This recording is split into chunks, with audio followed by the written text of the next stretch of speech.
So the mess seems to never end, but somehow our motivation does. If you need a pick me up today, then this is the perfect video. I have lots of dishes to do and tons of laundry. Somebody once told me if you get your dishes and your laundry done for the day, then you should feel accomplished. And after this much laundry, yes, I do. But we're not stopping there. I also am going to pick up the playroom, clean up the floors a bit, and then I'm going to be reorganizing our craft closet that I've been avoiding for a long time. I'll also be giving you 3 tips to get out of your comfort zone. Why? Because being comfortable can often keep you stuck. But it's going to be a good one today, so let's get started. If you're new here, welcome. My name is Michelle, and I do tons of transformational homemaking content. My goal is to always inspire you to take action on your goals. Welcome back if you have been here before. And at the end of this video, if you have enjoyed any of it, then I would love for you to subscribe and join the community. But before we dive in, I wanted to share one of the simplest and most impactful things that I do every day to feel my best, right from the start. Just 1 scoop of the Live It Up Super Greens helps me kick off my morning with more energy, less bloat, and way more consistency. And thank you to Live It Up for sponsoring today's video. Only about 1 in 10 Americans get enough vegetables each day. And to be honest, there are days out there that I don't either. And that's why I love the Live It Up Greens. It's made with organic vegetables, no fillers, no weird artificial stuff. It's dairy-free, gluten-free, sugar-free, and tested by third parties for quality. And yes, it actually tastes good, which if you've tried greens before, you know that's rare. This has become my trigger habit. Greens first, then hydration and movement, and then mindfulness. I like to think of it as my daily reset. Whether I'm on track or if my schedule's off the rails, this gives my body a little, hey, I got you feel. When I look for a greens powder, I want clean ingredients, great taste, real benefits, and Live It Up delivers. It's designed by nutritionists, easy to absorb, and nothing sketchy on the label. If you've tried green powders before and didn't love the taste or notice the difference, this one's different. And right now, you can try it yourself with 15% off your first order with code Michelle15. Click the link in my description box below or scan the QR code on the screen. 1 scoop a day and it sets the tone for everything else. All right, so dishes and laundry are my priority for today, so that's where we're going to start.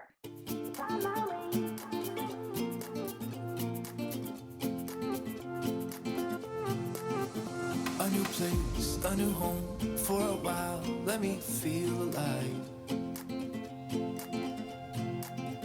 Nothing to hold me back, take my time, just enjoy the ride. A new man passing by, life is good, best I've ever felt. Get me up, somewhere new, somewhere I can find myself. Oh, I feel so alive. So how has everyone's summer been so far? I can't believe that it's almost over and school is about to start. I follow a few people on Instagram who have posted that their kids are already back in school, that they started the end of July. I was thinking that that's kind of early, but let me know in the comments, are your kids back to school already or do they start in August, September? Our kids go back mid-August. We are just going to soak up the last 2 weeks, I think we have of summer left. So my kids have been in camps, like on and off in camps all summer long, but the camps start around 9 a.m.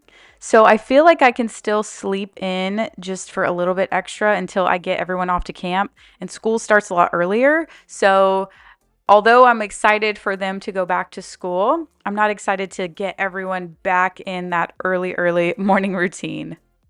But if you've been watching my videos for a while, you know that I have said before that I am not big on creating these big to-do lists.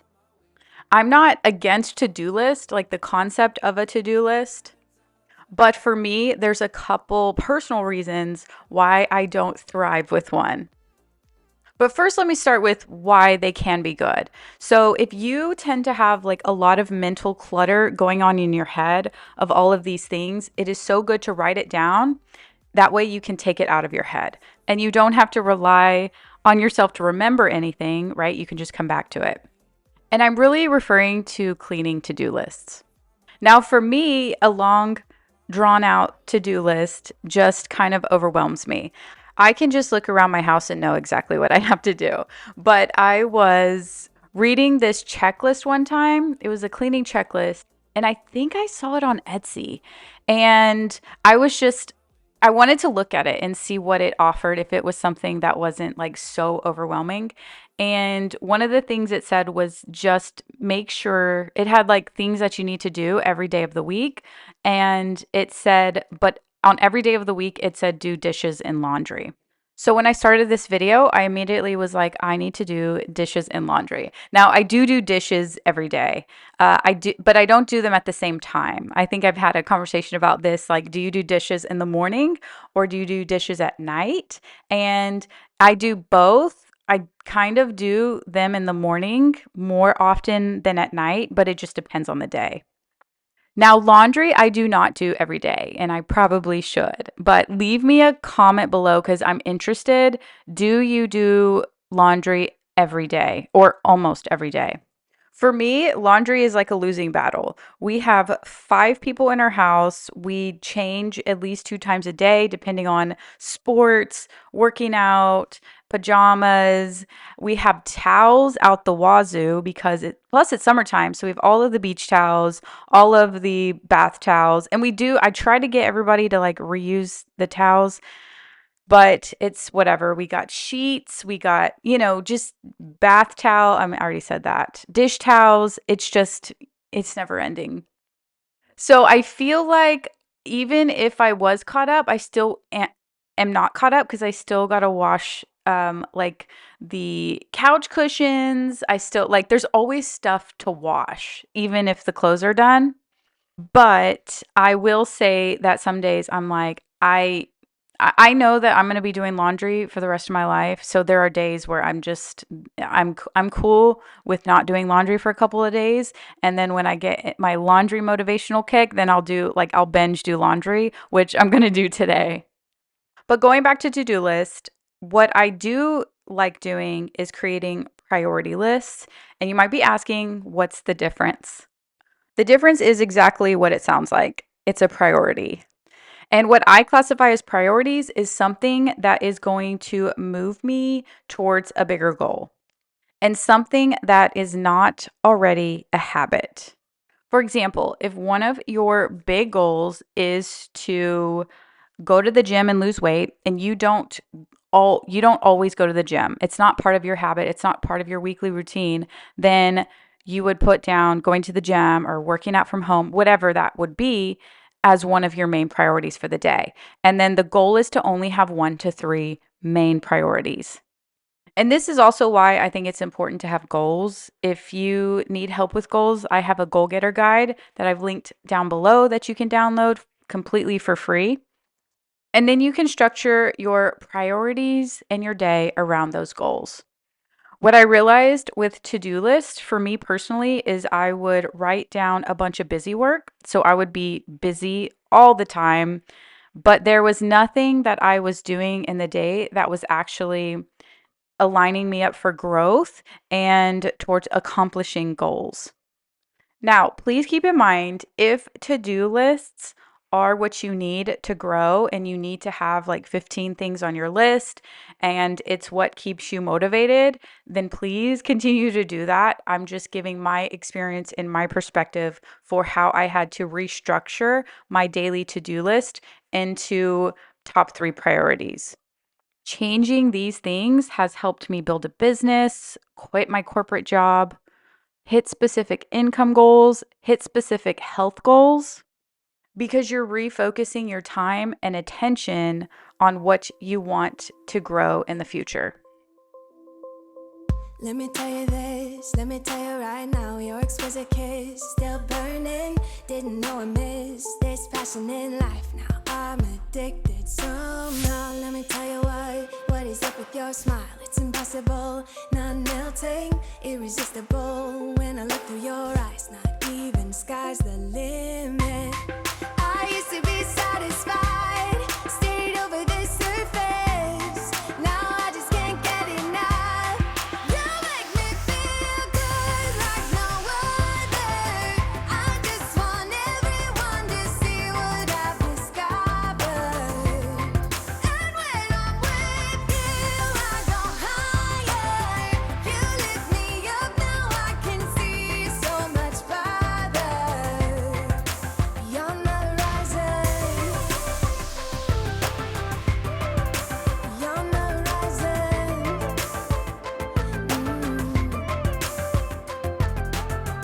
I'm a butterfly who has only begun, taking me a while to get it. Had to live and cry to appreciate life, and what you give is worth it. When you're holding me, when you hold me so close, I want further in under your skin.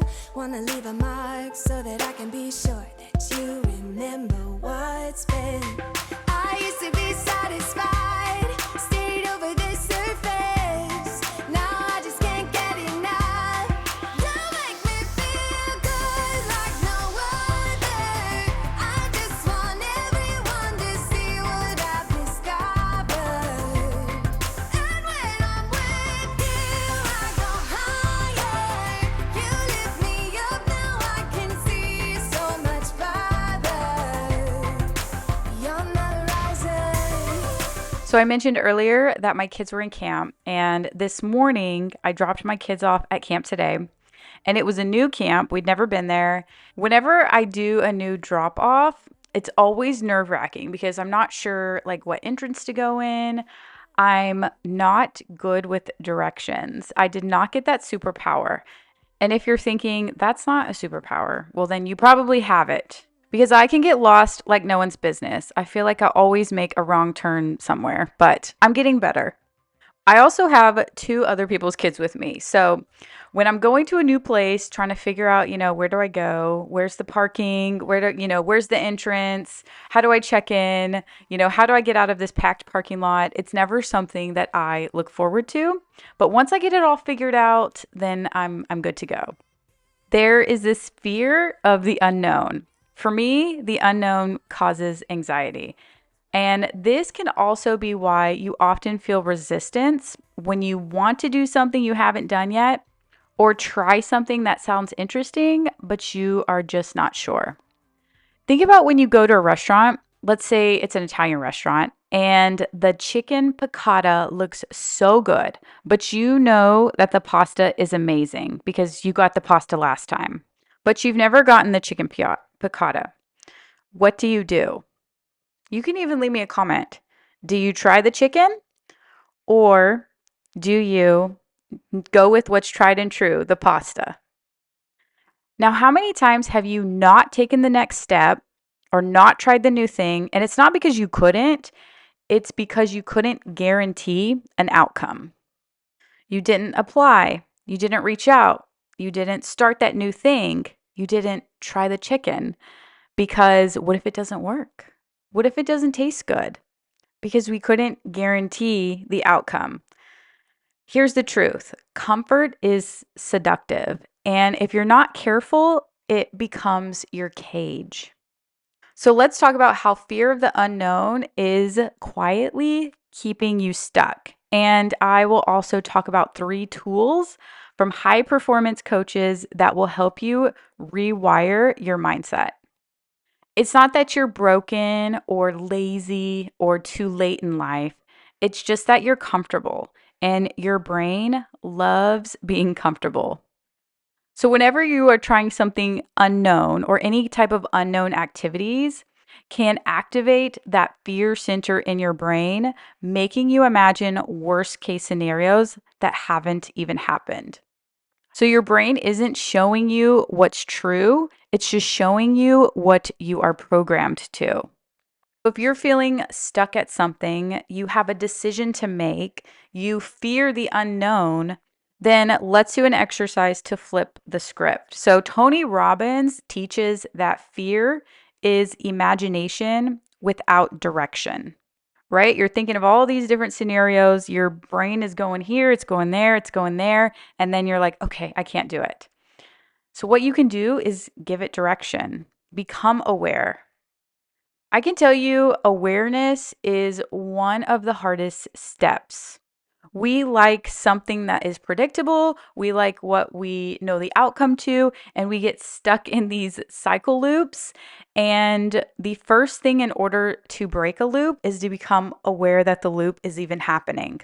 When we become aware of the loop, then we can make different decisions. All right, so whenever you are faced with a decision, you want to move forward, you are feeling stuck somewhere. Once you've become aware, you can ask yourself these questions. What is fear trying to protect me from? You can also ask, what is the best case scenario that I'm avoiding thinking about? I can tell you that I am notorious for going to worst case scenario for whatever reason. And if the worst case scenario happens, then of course I'm not going to move forward. If the chicken tastes terrible, of course I'm not going to get it. But if I think about that in my head, then I'm never going to be able to try something new. What if the chicken was the best food that you've ever tasted? We tend to rob ourselves from all of these experiences because we like staying safe and predictable. So fear will always come with the unknown, but so does growth and experience. Now, the second exercise you can try is to seek clarity over certainty. So, Brendan Burchard teaches this. He's one of my favorite motivational coaches. He says you don't need certainty to move forward, you just need clarity. He teaches that when you feel stuck, it's usually a lack of vision or intention and not the actual ability to do it. So you can ask yourself questions like, what would the courageous version of me do next? Or what do I know for sure about what I want? Do I want to eat more protein? Then maybe the chicken's the way to go. And again, I'm using this small example, but really you want to look at it big picture too. You can also ask, what is one low risk step that I can take today? Small steps into the unknown often build massive confidence. So, trying a new meal at the restaurant, or maybe even trying a new restaurant altogether. So, for overcoming the fear of the unknown, another exercise you can use is called visualization rewiring. And this is one of the techniques that I use in my upcoming course called the MOVE Method. The MOVE Method is your step by step framework for getting unstuck, shifting your identity, and creating real momentum in your life, mentally, emotionally, and physically. So, one of the most powerful things I teach in this course is called vision anchoring, and it works. Now, let me give you an example. My girls are very nervous to start school. Sailor's going into second grade, Savannah's going into first grade. And one of the fears that they tell me is that they don't know, who exactly is going to be in their class, and that they're going to be learning a lot of new things that they don't think that they'll be able to understand. And they're both going to have new teachers. And it's just, the thought of going into even though it's familiar, they're going to the same school. It's the classroom's going to be unfamiliar and there may be some new faces. So, a lot of new things happening, and we all know the unknown can cause some fear. So, we try this vision anchoring technique. So, the first thing that I did with them was ask them to close their eyes.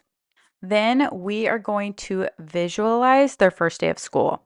So, first, I'm going to ask, who are you becoming? And, my daughter, I'm going to be a second grader. Okay, so how would a second grader carry themselves? Would they have straight posture, good energy? Would they be happy? And then I ask, how would you respond to challenges as this new second grader? You know, confident, happy, calm. Then we ask, questions around the habits of a second grader. What is the second grader going to do in the morning? We're going to get up on time. On our first day, we're going to brush our teeth. We're going to make breakfast. We're going to talk about the exact breakfast we're going to make that day. And why does this matter? This helps shape behavior. They can see themselves as disciplined and resilient, and they start acting that way. So she's visualizing herself as a second grader. Next, we want to ask, what do they believe about themselves? And for her specifically, I want her to feel worthy and I want her to feel confident as a second grader. So we start anchoring in those beliefs. So in this example, I had her say, I am worthy. I am successful. I follow through. I am safe to go in. I'm safe to be seen. And I am safe to be heard. Also have them repeat, I am brave, I am strong, and I can do it whenever they are lacking confidence. But why this matters is because their beliefs form their emotional set points. So anchoring in empowering beliefs helps reprogram their limiting patterns and their self-doubt and limiting beliefs can cause fear. And you guys, I do this with myself all of the time. I'm just using it as an example of how we just did this for school starting. So next, we actually visualize the environment, us walking into school, how it feels, who they're surrounded by, loving and supporting people. We also talk about what we will do throughout the day, and then how we will feel emotionally about that day and each day. And the reason why that matters is because your body moves towards what feels emotionally familiar. So the more they embody these emotions right now, then the more naturally they will attract aligned results. So if they have a fear of being seen on the first day of school, then I really want to anchor in that confidence. So now they're not second guessing themselves anymore, but they're actually living this day out in the best possible way. A research from Harvard study shows that visualizing outcomes activates the same brain circuits as real life experiences. It's creating predictive confidence, which means that you're more likely to take action and feel more confident. I use this technique to help me leave my corporate job. I had been contemplating it for like 3 years, but I just didn't know what was going to happen. When you have a corporate job, you know that you get paid a set amount of money for a set amount of time. Like maybe you work from 9 to 5 and then you have an agreement that they're going to pay you for working 9 to 5. When you leave corporate and go off on your own, you can work 9 to 5, but you can't guarantee that anything is going to come in. But you could also work 9 to 5 and make 10 times more than you did at corporate. There is no limit. So I felt very stuck in this decision. It costed me 3 years of my time, but I really had to stop thinking worst case scenario and really start visualizing as if all of my dreams would come true.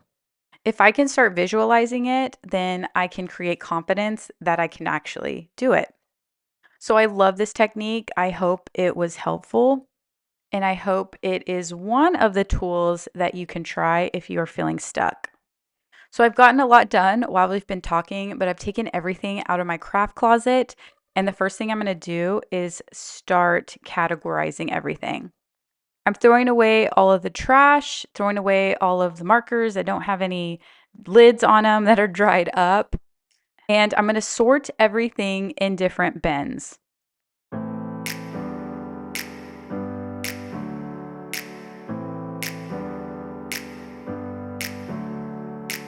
Never up, never down, never.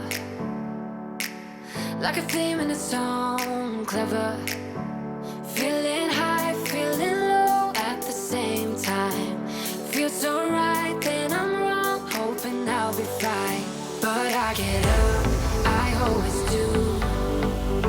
I never think, I always do. Never thought I wouldn't jump, oh what a fool.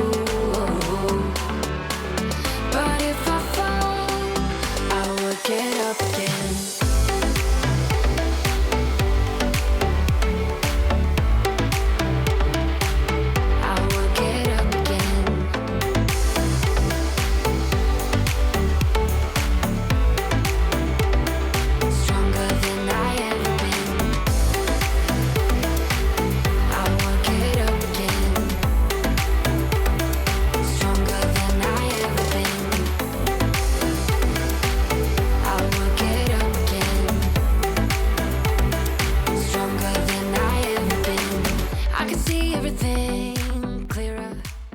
So as I was organizing this, I was thinking to myself, this isn't perfect, but I'm going to run out of time and I have to post this anyway.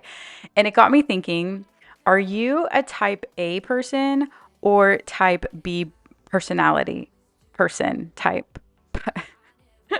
What am I saying? Do you have a type A or type B personality?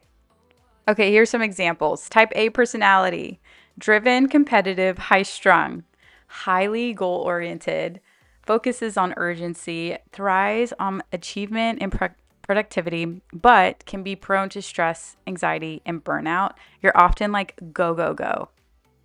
Type B, you're more relaxed, reflective, balanced. You are more laid back and easygoing, less concerned with competition or deadlines. You handle stress with more flexibility, and you're more likely to enjoy the process over the outcome. You are more emotionally stable. You have a better work-life balance, but you may lack urgency. You can be seen as a procrastinator, and you might avoid competition. Leave me a comment. Let me know what you are. I feel like I am a little bit of a mixed bag. I feel like I used to be very type A, and then over the years, I've learned to like become a little bit more laid back. And I think there's always like different degrees of each personality type. Like I know some like very type A people, and then I know some like, yeah, you could be type A. And then I know some very type B people, and I'm like, yeah, you're very type B. So whenever I organize, I would try to think of, okay, are all the type A people gonna be like, this is horrible? I know one time I was doing a living room video and the bedroom door was open and my bed wasn't made, and someone was like, this is just, I can't believe you posted this video with your bedroom and your bed not made. I'm like, you're type A. But I realized if I had to make everything perfect all of the time, I probably wouldn't even post because it would just be too difficult. So progress is always what I strive for. So even though today I'm like, when I organize this space, I want it to be perfect and I want all the bins to be nice and neat. And I'm like, I just need to start somewhere. And then I pulled these bins out of my attic because I had some extra ones. And I was like, I can just buy bins later, but this project has got to get done and I just need to make progress on it. So each bin has a different category in it, whether it is papers, pens, markers, I have headphones, coloring books, whatever it might be, all categorized and put away. My last shelf there has some awkwardly shaped things that aren't going to fit in bins. So I'm just going to kind of reorganize them as best I can. I know that I should keep it cool, babe. Not lose my swag and play the fool, babe. Just play the game and hold on, maybe. But I'm done with the waiting, done with the waiting. I'm done with playing nice. Now look me in the eyes. Tell me, tell me, tell me what you see inside. Not gonna ask you twice. Not looking for your lies. I hope you guys enjoyed today's video. I hope you got some motivation out of it. If you're not subscribed already, I would love for you to subscribe, and I will see you next week.